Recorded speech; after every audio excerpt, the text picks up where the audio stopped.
salmon gave me my writing career, and salmon are going extinct.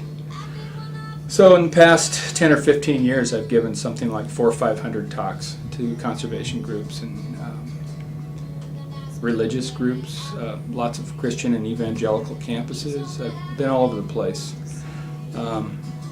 And Adrian calls that persona Citizen Dave.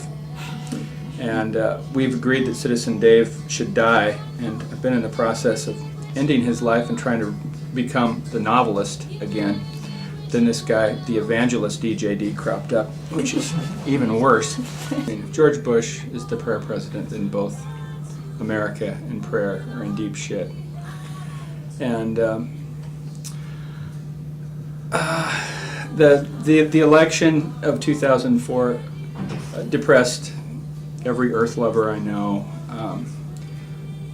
Bush administration energy policy has just devastated America in a very short amount of time. We don't hear so much about that because most of the headlines center around the debacle in the Middle East. But there are Bush-Cheney energy policy has this exploitation going on of there's so many examples. I'll just go to eastern Wyoming and eastern Montana, where there's so much natural gas exploitation, where they drain the aquifer. It runs saline. The Tongue River's running salt. Migratory birds have nowhere to drink water. Birds live the Gospels. Birds live one day from death. And they're landing in places where they have dire need of fresh water, and it's running salt. Antelope herds in eastern Montana and eastern Wyoming are running from helicopters and petroleum trucks. Half the streams in Kentucky are now unfishable and not safe to swim in from mountaintop coal removal. The EPA estimates that something like 18,000 women, Americans of all description, but women are really in danger from mercury release from coal-fired power.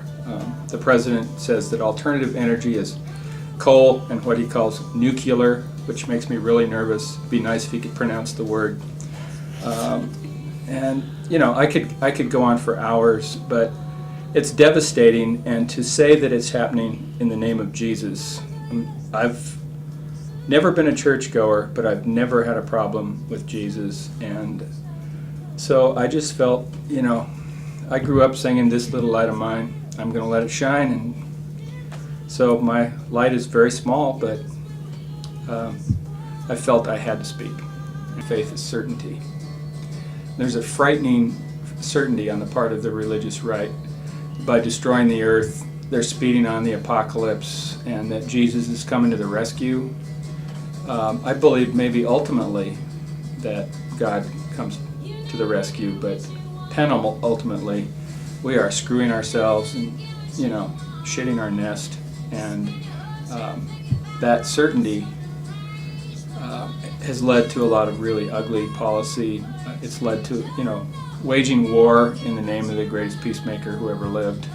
So I hope to raise questions, maybe plant seeds of doubt in that spirit of the Anne Lamott quote. Doubt is a good thing to bring to a person who has become certain. There's a certain kind of faith certainty that I think is a psychosis. I just don't think the Republican Party is the Christian religion, and there's some confusion about that right now. The greatest quote that I know for firing my own ability to keep going is Mother Teresa's, "We can do no great things, only small things with great love."